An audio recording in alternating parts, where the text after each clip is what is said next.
Hi guys, good afternoon. So இதேம் serial review பார்த்துடலாமா? அதுக்கு முன்னாடி நம்ம சேனலை சப்ஸ்கிரைப் பண்ண மறந்துடாதீங்க. லைக் பண்ணுங்கள், ஷேர் பண்ணுங்கள், கமெண்ட்ஸ் பண்ணுங்கள். ஸோ இன்றைக்கி எபிசோடு வந்து எப்படி போச்சு? ரொம்ப ரணகலமாக போச்சுங்களா? இருக்கிறது தான் கைஸ், சரிங்களா? ஸோ ஃபஸ்ட்டு என்ன நடக்குது அப்படின்னா, நம்ம தான் ஆதி வந்து பாரதி மேலே கோபமாக இருக்காங்களா? அவன் கோபம் கரெக்டு தானே கைஸ்.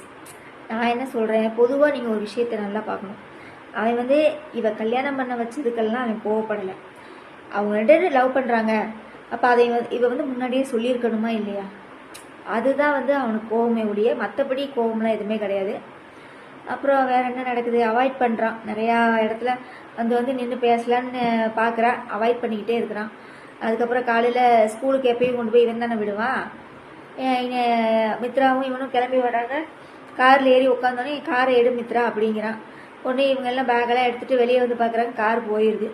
அப்போ மித்ரா இந்த பாட்டி வேற வந்து அண்ணன் எப்போ காலியாவான், தின்ன எப்போ இதாகும் அப்படின்ற மாதிரி ஒரு டைலாக் பேசிச்சு. அந்த மாதிரி தான் இருக்குது. இவங்க ரெண்டு பேரும் சண்டை போட்டது வந்து மித்ராவுக்கு வந்து ஒரு ப்ளஸ் பாயிண்ட்டாக அமைஞ்சு போச்சு. அதான் உண்மை. ஸோ என்ன நடக்குது? அதான் அந்த கல்யாணம் பண்ணி வச்சுட்டு வந்தா இல்லையா, அதனால் ஆதி வந்து இவன் மேலே கோபமாக இருக்கிறனால மித்ராவுக்கு வந்து இது ஒரு ப்ளஸ் பாயிண்ட்டாக அமைஞ்சு போச்சு. ஸோ அவ்வளோதான் கேஸ். இதில் எப்படி ரிவ்யூ பண்ணுறதுக்கு என்ன அப்படின்னா, இதில் வேறு துரை வேறு வந்திருக்கான் ஆஃபீஸ்க்கு. யார் ஃபோன் பண்ணி வர சொல்லியிருக்காருன்னு பார்த்தீங்கன்னா, நம்ம ஆதி வந்து ஃபோன் பண்ணி வர சொல்லியிருக்காரு. அதுக்கப்புறம் ரொம்ப இம்பார்ட்டண்ட்டாக எல்லாம் என்னமோ ப்ரெசன்டேஷன் ரெடி பண்ணணும், அது ரெடி பண்ணணும் அப்படின்னு சொல்லி எல்லாம் பரபரப்பாக ரெடி பண்ணிகிட்டு இருக்கிறாங்க. அப்புறம் இவ வேறு ஸ்கூலில் குழந்தைங்கள கொண்டு போய் விட்டுட்டு ஆட்டோவில் வந்து இறங்குறா. மித்ரா வேறு அது மேலே இன்னும் வேடிக்கை பார்த்துட்டு, நீ எல்லாம் ஆட்டோவில் தான் வரணும், என்னையவே நீ உனக்கு டிரைவராக இது பண்ணல, நீ எல்லாம் ஆட்டோவில் தான் வரணும் அப்படின்னு சொல்லிட்டு இருக்காப்புல. சரி அப்படின்னு சொல்லிட்டு அதுக்கப்புறம் இங்கே ஆஃபீஸில் வந்து பார்த்தா எல்லாம் பரபரப்பாக வேலை செஞ்சிட்ருக்குறாங்க.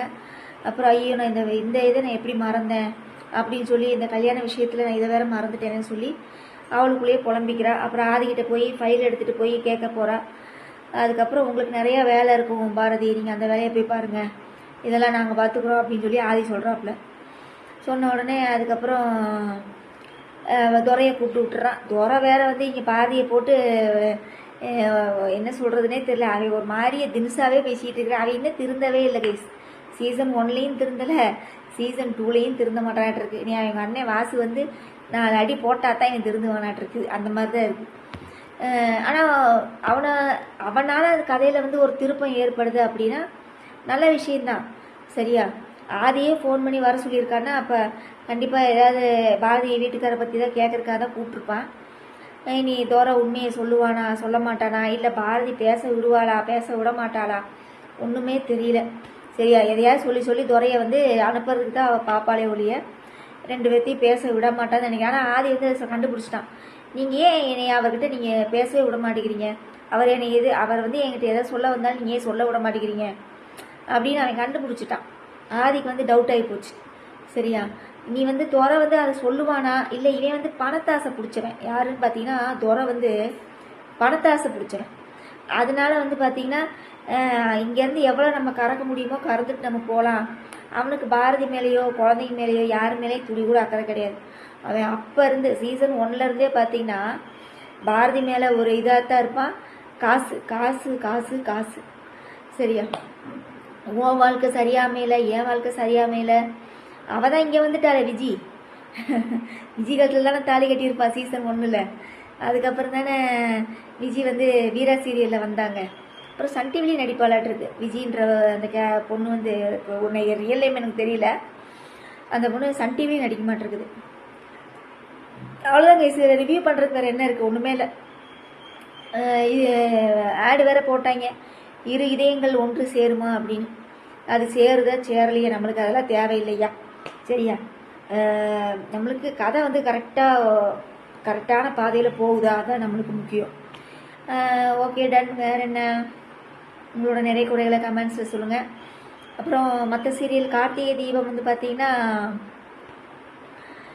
கார்த்திக் வந்து அந்த பொண்ணை கண்டுபிடிச்சிட்டான், சரியா? கண்டுபிடிச்சி இந்த மாதிரி சாமுண்டீஸ்வரி வந்து தெரிஞ்சுக்கிறதுக்காக டிடெக்டிவை போட்டிருக்காங்க அப்படின்னு சொல்லி எல்லாத்திட்டையும் சொல்லுவானாட்டு இருக்குது.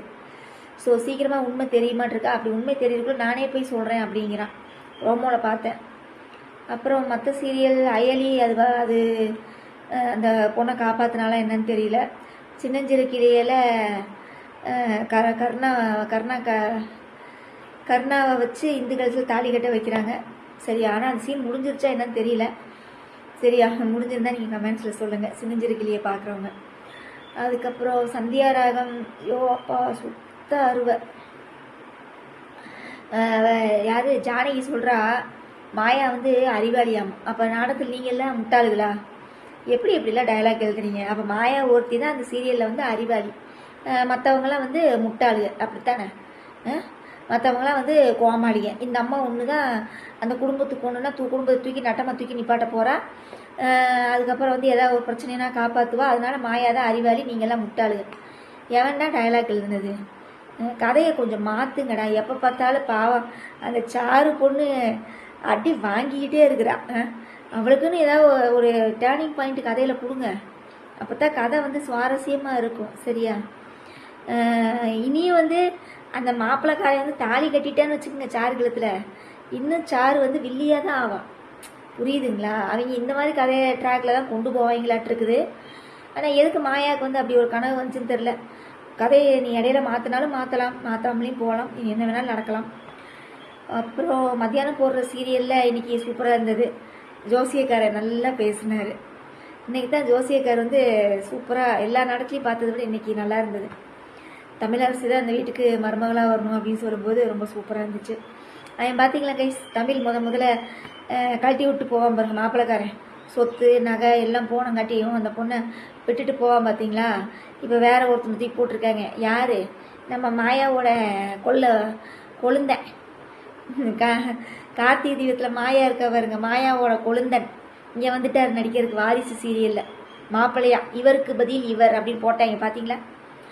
அதுக்கப்புறம் அப்படியே தமிழ் பார்த்துட்டு அப்படியே ஷாக் ஆகுறாப்புல. அப்புறம் மௌனம் பேசியதை நான் பார்க்குறதே இல்லை. அவன் என்ன காவேரி கழுத்தில் தாலி கட்டிடுவானாட்டு இருக்குது தாசு.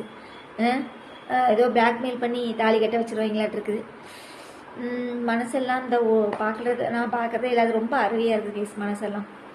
சரியா, நீங்கள் நிறைய பேர் நந்தினி கரிகாலன் ஜோடிக்காக பார்க்குறேன்னுலாம் கமெண்ட்ஸில் வருது. ஒருத்தவங்களுக்கு அந்த மாதிரிலாம் பிடிக்க மாட்டிருக்குது. நம்மளுக்கு அதில் இல்லை, நம்மளுக்கு கதைக்களம் நல்லா இருக்குதா பார்க்கலாம் போல், நல்லா பரபரப்பாக.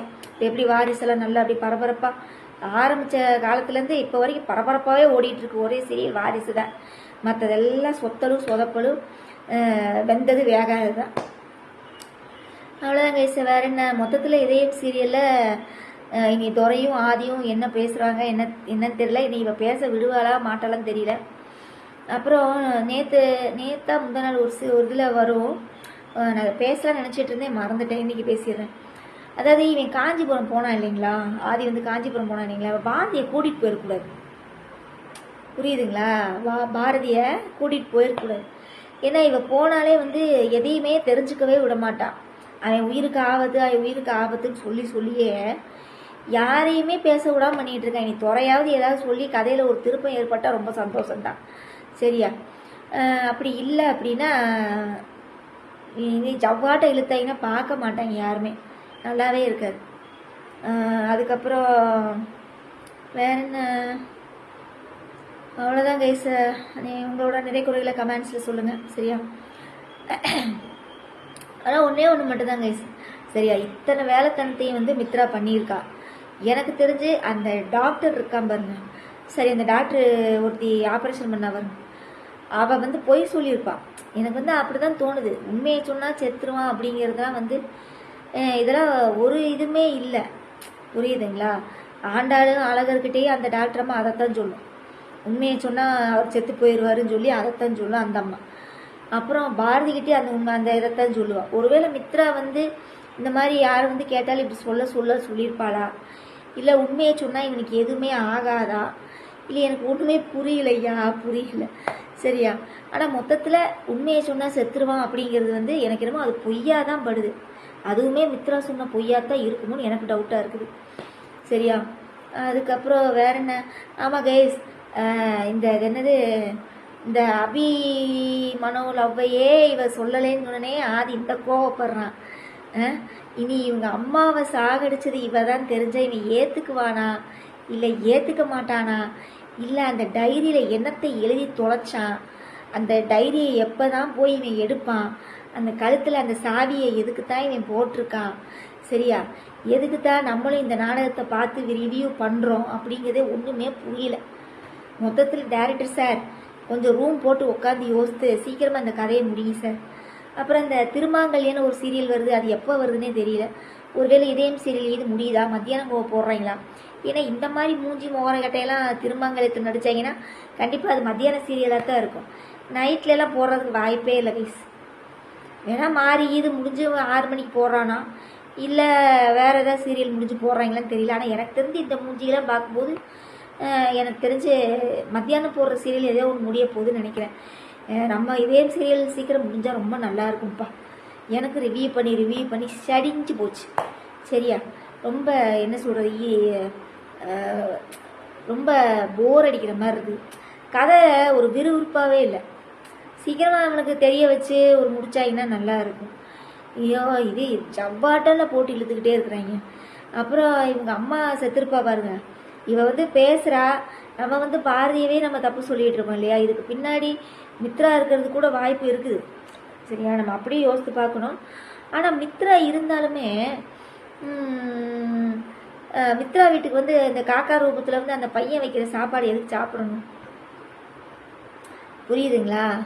அப்புறம் அவங்க அம்மாவுக்கு ஏன் இவ தவசம், அவங்க அம்மா தவசம் பண்ணுறதெல்லாம் இதை ஏற்றுக்கவே இல்லை தான், சரியா. ஒருவேளை இவ சாவுக்கு அவங்க அம்மாவோட சாவுக்கு மித்ரா இது காரணமாக இருப்பாளோ அப்படின்னு எனக்கு அப்போருந்தே ஒரு டவுட் இருந்துகிட்டே இருக்குது. உங்களுக்கு அதே டவுட் இருந்தால் கமெண்ட்ஸில் சொல்லுங்கள், சரியா. சரி, நம்ம நாளைக்கு ரிவ்யூவில் பார்க்கலாமா. பாய்.